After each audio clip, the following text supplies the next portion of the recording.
Syalilailahumul Fatihah. A'udzubillahi minasyaitonir rajim. Bismillahirrahmanirrahim. Alhamdulillah.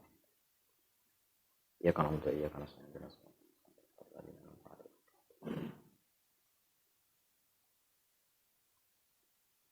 Bismillahirrahmanirrahim.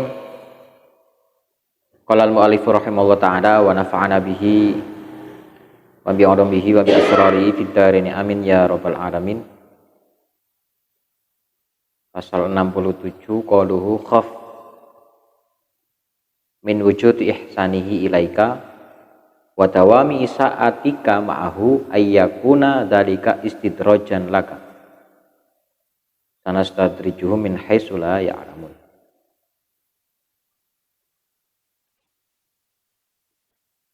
Berhati-hatilah bila kebaikan Allah selalu kau dapatkan bersamaan dengan maksiat yang terus kau lakukan. Berhati-hatilah, bisa jadi itu adalah awal kehancuranmu yang berangsur-angsur. Allah Ta'ala berfirman, kami akan menarik mereka dengan berangsur-angsur ke arah kebinasaan dengan cara yang tidak mereka ketahui. Kita sering melihat banyak manusia yang tidak bersyukur atas nikmat Allah. Namun nikmat itu tidak hilang dari mereka. Bisa jadi hal itu merupakan proses penarikan nikmat yang dilakukan secara berangsur-angsur oleh Allah. Karena prosesnya yang berangsur-angsur itu mereka pun tidak menyadarinya. Namun berikutnya Allah akan merampas seluruh nikmat itu dari mereka secara tiba-tiba. Ada yang mengatakan maksud ayat itu ialah Allah akan terus memberi mereka nikmat dan membuat mereka lupa bersyukur. Jika mereka sudah bergelimang kenikmatan dan terhalang dari pemberi nikmat, seluruh kenikmatan itu akan direnggut dari mereka secara tiba-tiba. Ada yang berpendapat bahwa setiap kali mereka membuat kesalahan baru, maka Allah akan menambah nikmat untuk mereka dan membuat mereka lupa memohon ampunan atas kesalahan itu. Jadi yang kemarin kan napa jenenge intine Gusti Allah niku pengen sampeyan itu la in syakartum la azidannakum wa la in kafartum inna adzabi lasyadid kan ngoten to. Bahkan carane Gusti Allah niku napa amrih kita itu mau mendekat gitu kan. Yang pasal 65 nggih. Jadi bahkan carane iku yo kadangkala ekstrim, kadangkala kita dikasih cobaan. Amrih yo ben nyebut, amrih ben nyedek nang nggone Gusti Allah. Nah, ini peringatan dan ini peringatan dilalai yo sik maksiat kok di sini. Jadi di kene niki ana kawula, ana umat. Sakjane ya niku wau ibadah ya gak tahu, malah cenderung ke kemaksiatan. Tapi kenapa kenikmatannya tidak diambil? Kenapa niku wau apa jenenge malah ditambahi? Nah, tujuannya ini antarane jelomprongno ataupun ya niku wau memang di napa jenenge digawe ngono niku.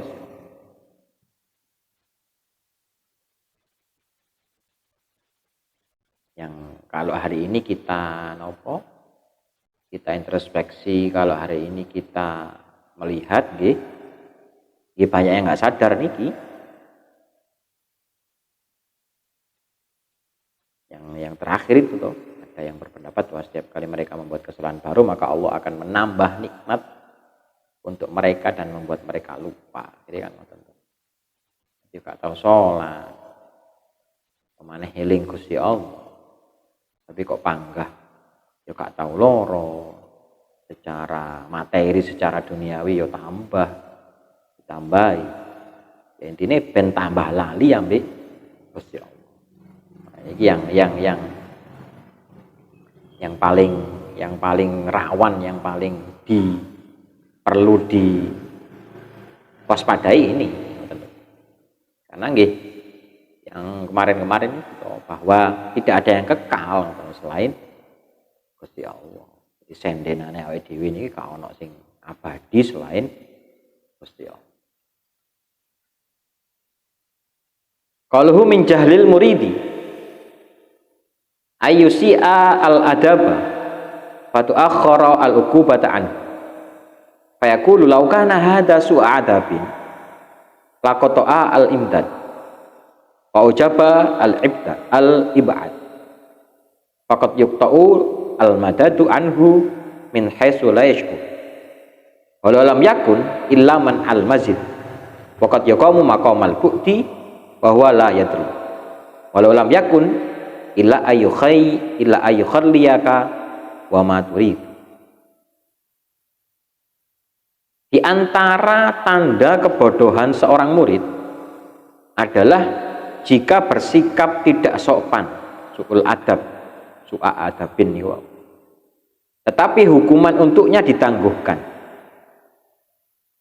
Ia justru berkata, jika ini adalah sikap tidak sopan, tentu aku sudah tidak ditolong lagi dan dijauhi.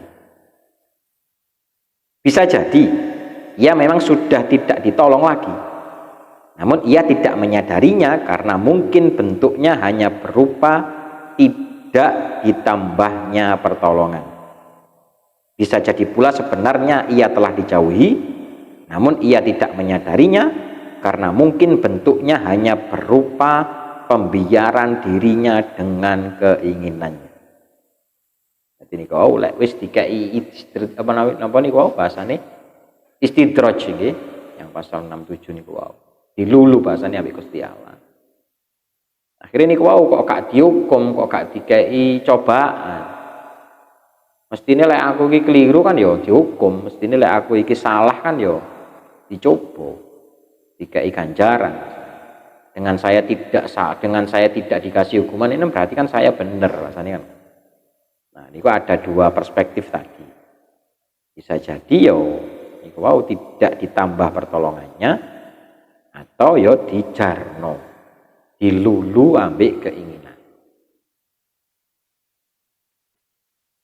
Nah, ini bahas su'ul adab, bersikap tidak sopan bisa terjadi terhadap Allah, guru, manusia, bisa pula terhadap diri sendiri.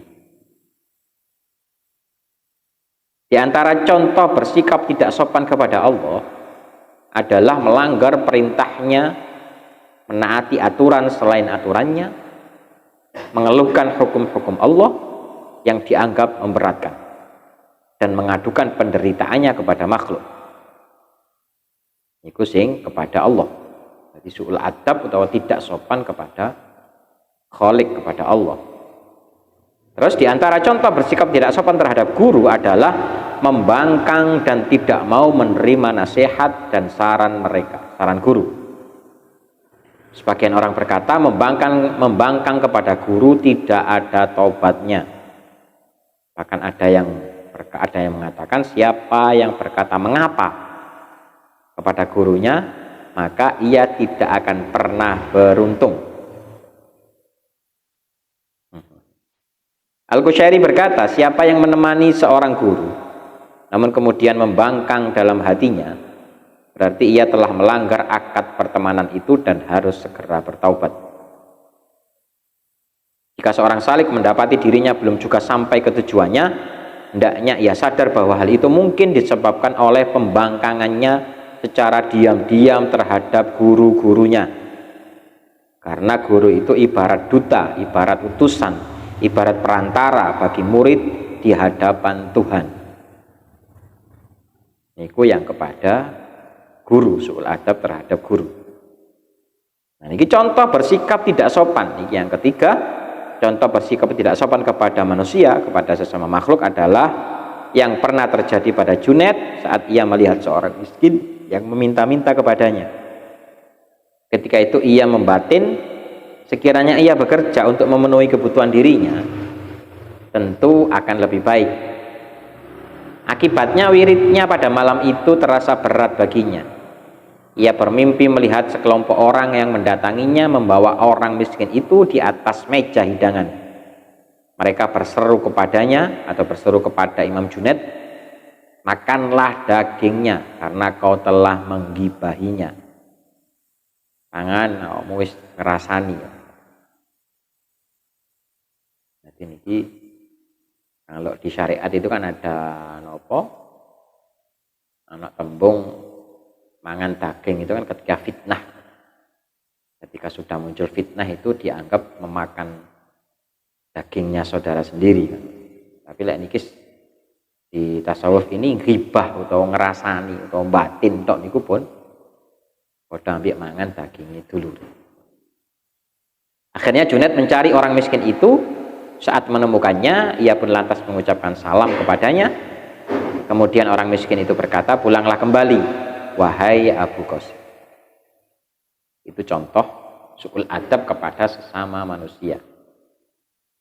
Yang terakhir, di antara contoh bersikap tidak sopan terhadap diri sendiri adalah mengedepankan pemenuhan syahwat yang dihalalkan daripada pemenuhan kewajiban yang sudah ditetapkan oleh Allah. Dan itu tidak sopan terhadap diri atau su'ul adab terhadap pribadi ini. Wow. Jadi lebih mengutamakan nafsu, lebih mengutamakan keinginan, walaupun keinginan itu yang dihalalkan, syahwat yang dihalal. Lek sing diharamno ya positif ka oleh, Pak. Ini keinginan yang dihalalkan saja itu loh, kategorinya sudah su'ul adab, yang mengikuti atau nuruti nafsu mau, mengalahkan pemenuhan kewajiban, mengalahkan kewajiban yang sudah ditetapkan kepada. Orang yang bersikap tidak sopan bisa saja tidak segera dihukum. Misalnya tidak langsung diberi penyakit atau petaka, baik yang menimpa tubuhnya maupun batinnya. Namun Allah akan menghentikan bantuan kepadanya dan menjauhinya. Itulah awal mula terhijabnya ia dari Allah. Saat seorang murid tidak lagi mendapat pertolongan dan rahmat Allah, ia akan jatuh di hadapan Allah dan terjuntailah tirai hijab di hatinya.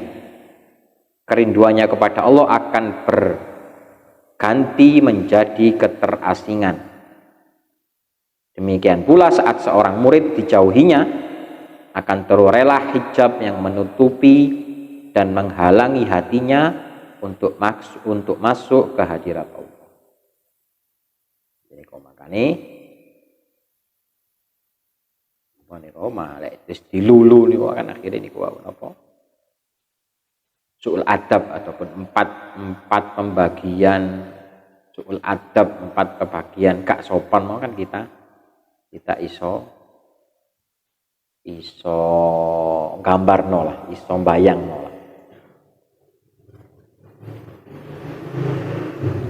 Qaluhu idza ra'aita 'abdan akamallahu ta'ala bi wujudil awrat wa damahu 'alaiha ma'atul imdad falatastahkiranna ma manahahu maulahu li'annaka lam tara 'alaihi simal arifina wala bahjatal muhibbina falaula waridun maka nawirdun.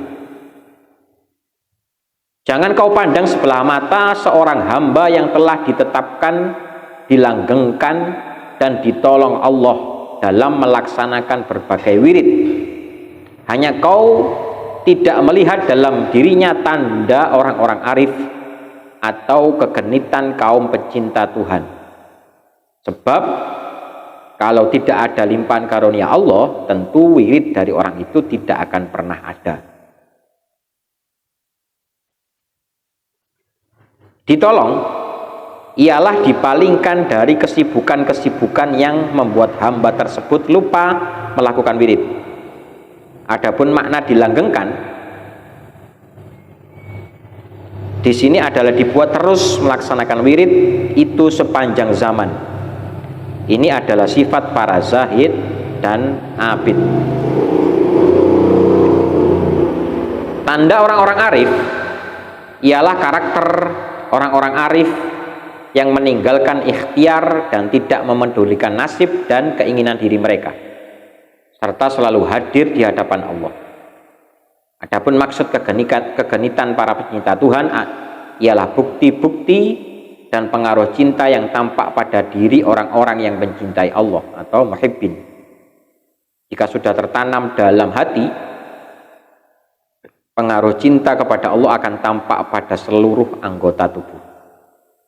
Misalnya adalah dengan sering berzikir, mengingat Allah, segera melaksanakan perintahnya, dan mengabaikan selainnya.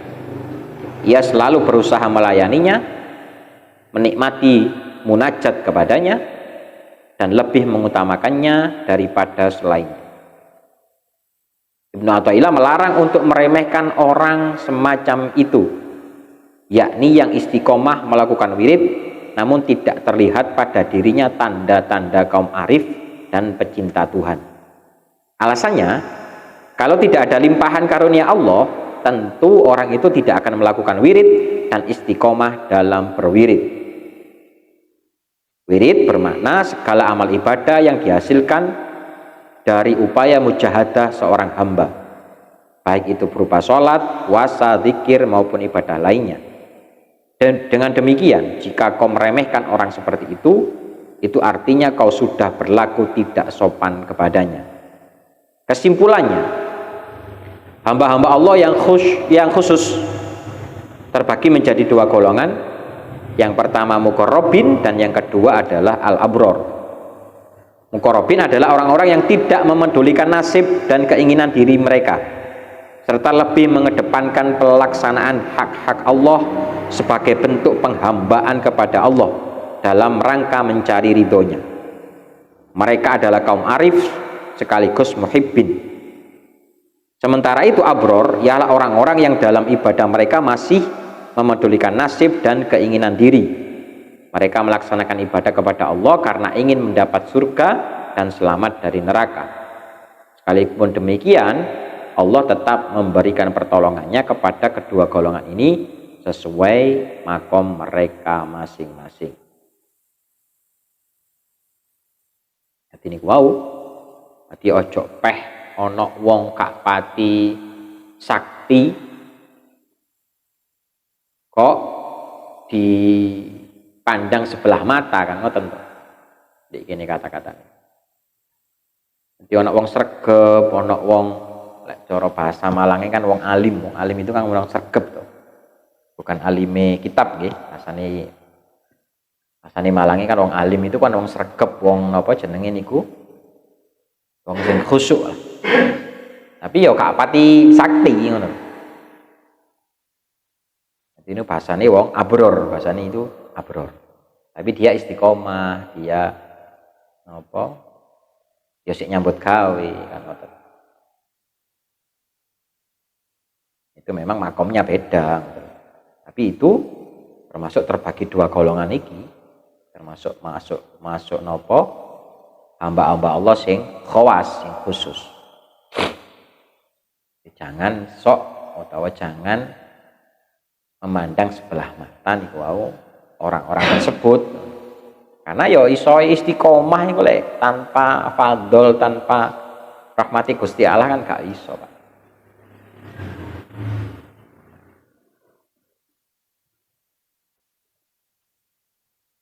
Terakhir qaumun aqamahumul haqqu bil khidmatihi wa qaumun ikhtassahum bi mahabbati.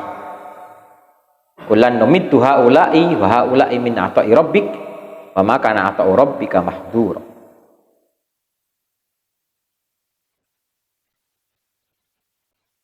Niki dua golongan wong ngeten. Ada orang-orang yang Allah tetapkan untuk melayaninya. Ada pula orang-orang yang Allah pilih untuk mencintainya. Qur'ane kepada tiap-tiap golongan, baik golongan ini maupun golongan itu, kami berikan bantuan dan kemurahan Tuhanmu, dan kemurahan Tuhanmu tidaklah terbatas. Yang dimaksud dengan orang-orang yang melayaninya adalah orang-orang yang menaati Allah secara lahir. Mereka adalah para zahid dan abid yang layak menempati surganya. Sementara itu yang dimaksud dengan orang-orang yang mencintainya adalah para muhibbin dan arifin. yang didekatinya dan masuk ke hadiratnya. Kedua kelompok ini sama-sama ingin melayani dan mendekatkan diri kepada Allah. Bedanya kelompok pertama lebih banyak dengan anggota tubuh, dengan dohir, sedangkan kelompok kedua lebih banyak dengan batin. Pengelompokan ini merupakan kehendak Allah. Oleh karena itu terlarang bagi hamba yang memahami hal ini untuk meremehkan atau memandang rendah salah satu kelompok tersebut. Abu Yazid berkata, Allah melongok ke dalam hati para walinya. Di antara mereka ada yang belum layak mengemban makrifat, maka Allah akan menyibukkan mereka dengan ibadah.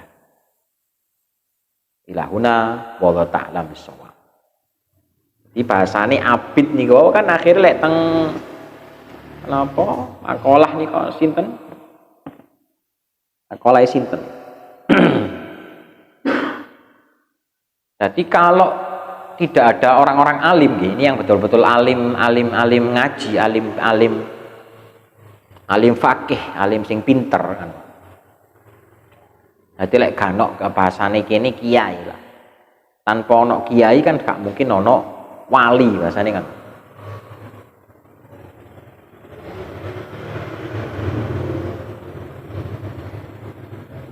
Jadi tanpa ada guru atau wong alim tadi kan tidak mungkin ada wali.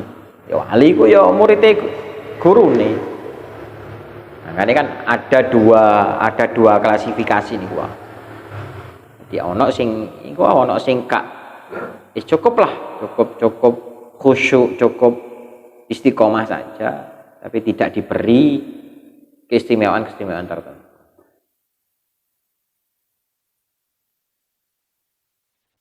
Saking mriki monggo sing kirang paham.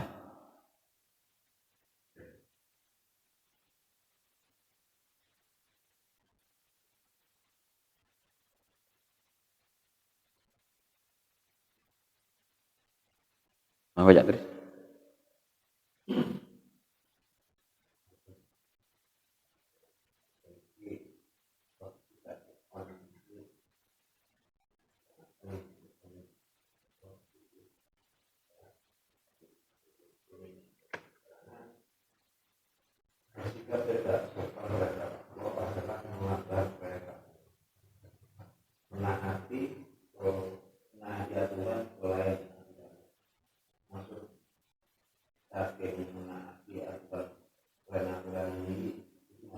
Ya maksiat loh.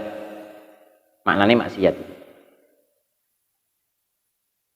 Jadi selain aturan Gusti Allah berarti kan ya aturan sapa ya. Aturan Dajjal.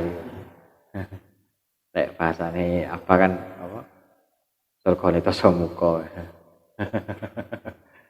Surga pandang ya, surgane tasamuka.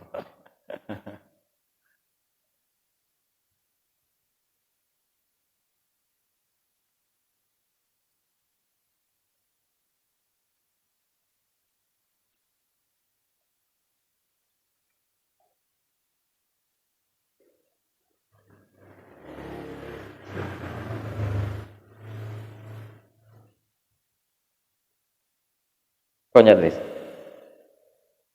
Pintu nih. Pin.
Gak paham ambek kata-kata ngono.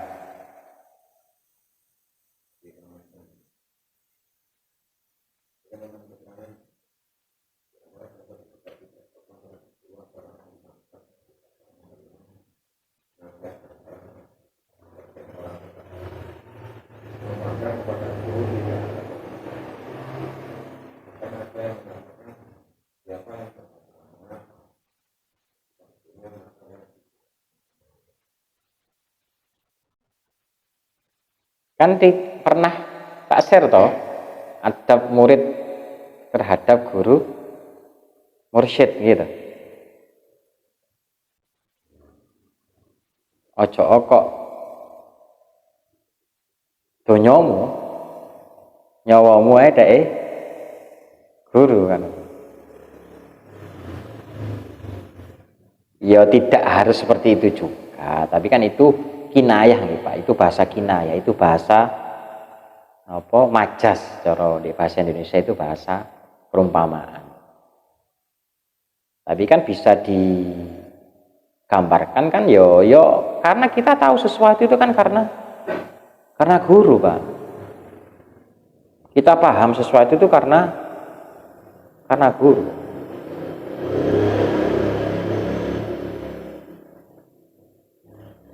Lah iki kok membangkang kan ngono to, Pak.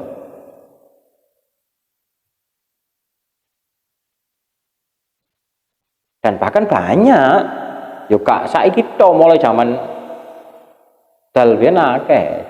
Dadi muridé luwih pinter teko gurune akhirnya gak pati iman nang gurune iku biasa iku, Pak. Ngono lho.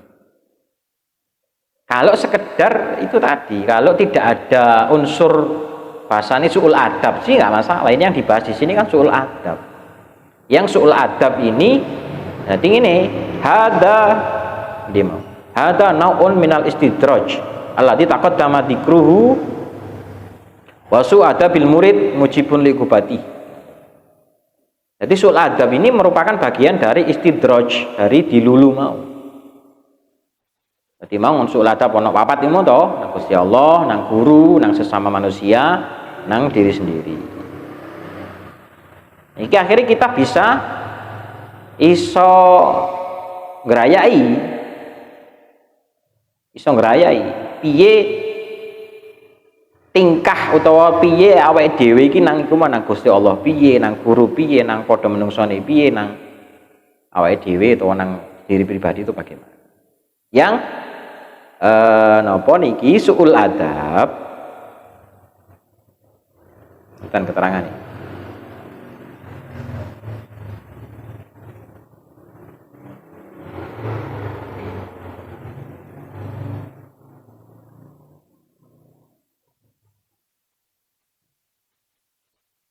Yang su'ul adab itu mewajibkan adanya hukuman, adanya adab. Ini kata-kata mujibul liqubati walakinnal uqubat mukhtalifatun wa minha muajjalatun wa minha mu'jilatun. Jadi ada kalanya hukuman. Jadi sul adab itu konsekuensinya ya mendapatkan hukuman. Yang hukumannya itu bisa cepat, bisa lama, bisa diundur, bisa dipending. Wa minha jaliyatun wa minha khafiyatun. Sul adab itu ada kalanya terang-terangan, ono kalane sing samar. Oh kok sul adab? Hukuman itu ada kalanya yang terang-terangan, ada kalanya yang samar. Hukuman yang terang-terangan adalah hukuman dengan siksa, wis mbok iku rupane, coba rupane, macam-macam lah intinya. Ono kalane hukuman itu yang samar. Nah itu adalah al-uqubah biwujudil hijab.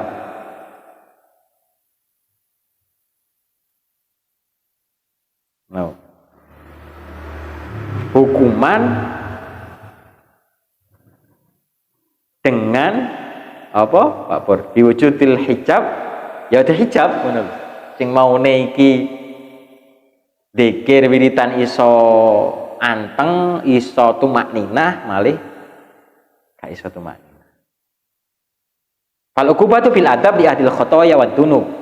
Ukubah, hukuman dengan azab, dengan siksa itu bagi ahli kesalahan dan ahli dosa. Wal uqubatu bil hijab li ahli isaatil adab. Dan ukubah dan hukuman dengan hijab, dengan terhijab itu bagi ahli su'ul adab. Nah, akhirnya ini wow, nopo tidak ada tobatnya nih wow. Jadi sudah guru itu kan sudah menunjukkan, sudah mengawal, sudah membimbing ke jalan yang benar.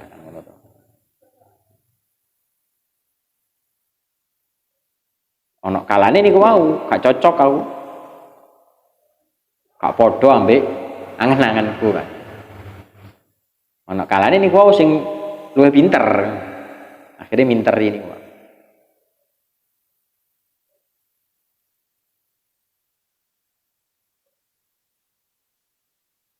Akhirnya niko diceritakan bahwa kita semua di dunia ini kan punya 3 orang tua. Pertama orang tua kandung, pertama orang tua tua, ketiga wong tua guru. Yang pangkatnya nih wow, paling dhuwur guru, nisore guru maratuwa, nisore maratuwa orang tua kandung.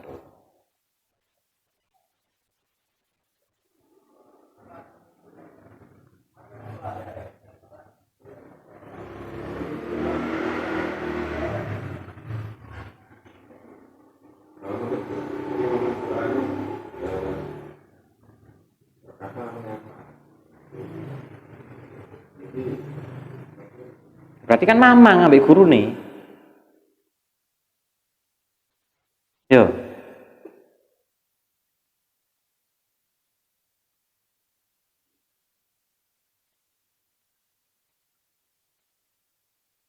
Nganggur awakmu mari maghrib tak kongkon maca sholawat ping 1000 kan. Damel nopo Gus, nopo Agus kan.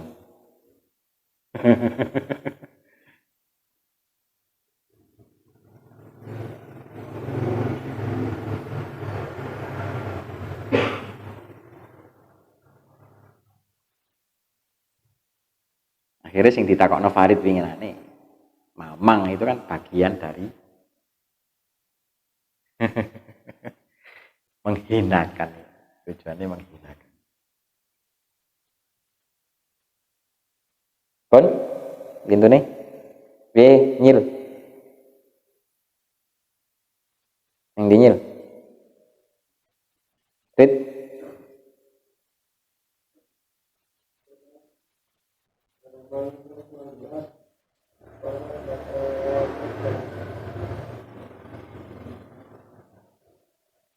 Antara contoh bersikap tidak sopan terhadap diri sendiri adalah mengedepankan pemenuhan syahwat yang diinginkan daripada pemenuhan kewajiban yang sudah ditetapkan. Maksudnya, menurut keterangan dari makna bersikap tidak sopan terhadap diri sendiri adalah mengedepankan pemenuhan syahwat.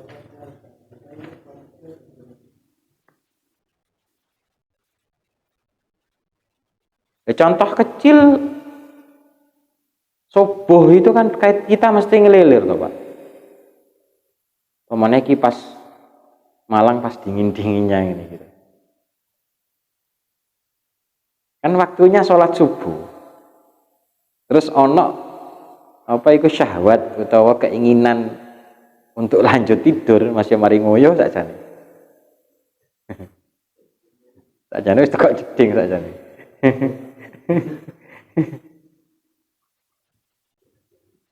Sakjane wis teko jeding. Akhirnya kan itu toh mengedepankan apa syahwat atau mengedepankan nafsu keinginan. Sik ngantuk sik macam-macam lah. Padahal kewajibannya adalah sholat subuh. Iku jenenge su'ul adab ambek diri sendiri.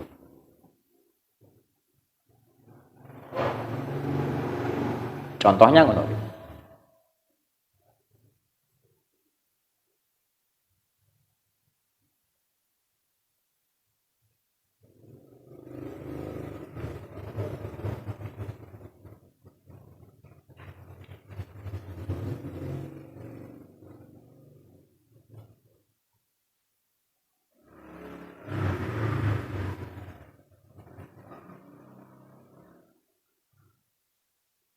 Contohnya iku sing penak-penak ngono ya. Antarane itu ku rokok ta amal di masjid ngono kan tambah angel.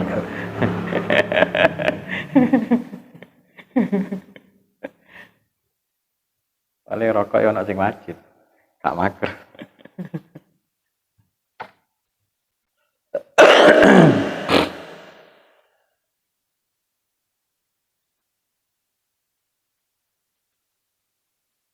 Wis dit pintu nih. Kapur.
Makanya nih yang terakhir itu kan ono tembung apa jenenge hasanatul abror sayyiatul muqarrabin, bahwa kebaikannya orang-orang abror itu kejelekannya orang-orang muqarrabin. Karena wong abror itu kan iku mau cukup kepingin surga terus di dohno teko neraka itu kan orang-orang abror cukup, itu kategori ikhlas. Tapi bagi orang-orang muqarrabin itu jelek. Karena ya wong diweri hisab Pak. Itu sing di goleki. Gak numpak bis, gak numpak sepur, iki numpak pesawat, beda kan.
Monggo. Tambahan Cak Tris.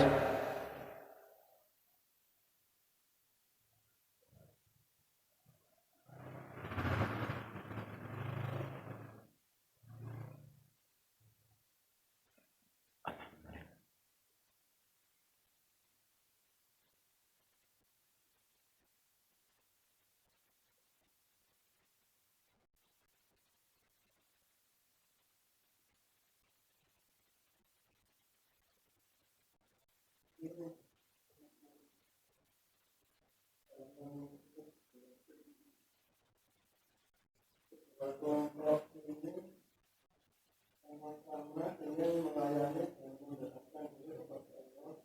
Biasanya kelompok pertama lebih banyak dengan anggota itu, sedangkan kelompok kedua lebih banyak dengan itu.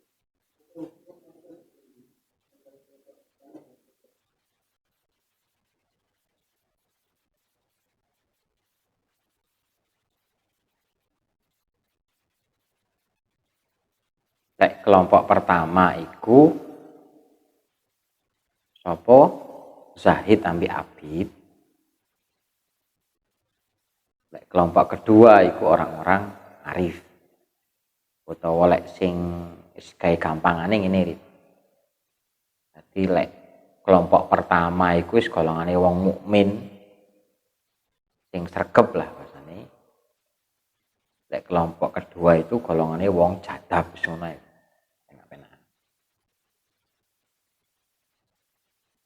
Wong mukmin sing sregep lho ya, gak kabeh wong mukmin, Pak.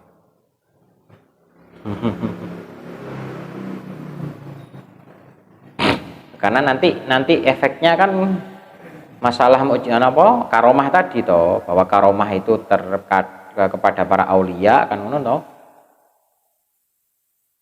Jadi karomah itu digawene para aulia atau arifin niku wau. Terus ana meneh maunah itu kanggone wong mukmin naji, mukmin sing slamet, kan intine mukmin sing sregep, Pak. Terus ana mukmin sing gak sregep iku istidraj, dilulu. Sing gak mukmin, sing gak iman ya gak masuk. Langsung neraka.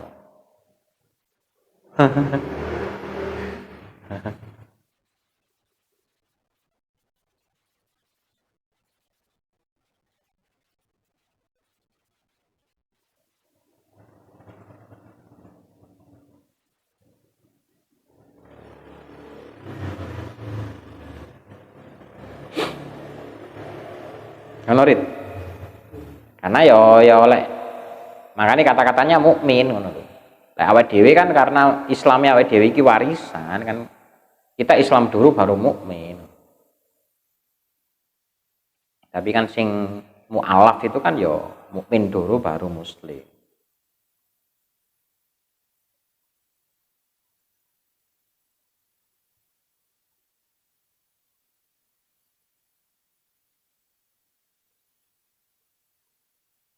Makanya ono istilah Islam KTP itu ya karena muslim itu dohir. Kayak mukmin itu gak ono mukmin KTP kan gak ono. Iman KTP kan gak ono Islam KTP. Karena mukmin itu kan ya orang-orang yang sudah membuktikan keimanannya. Caranya ya sholat, zakat, puasa, dan lain-lain.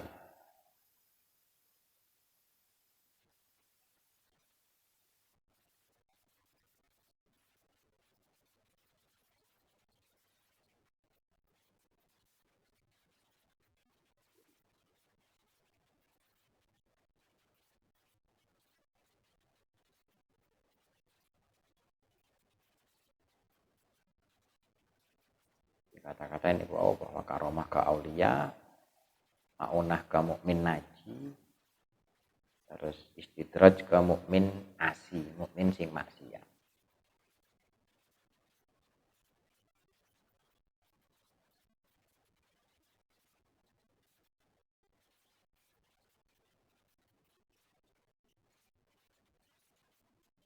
Monggo lintu nih.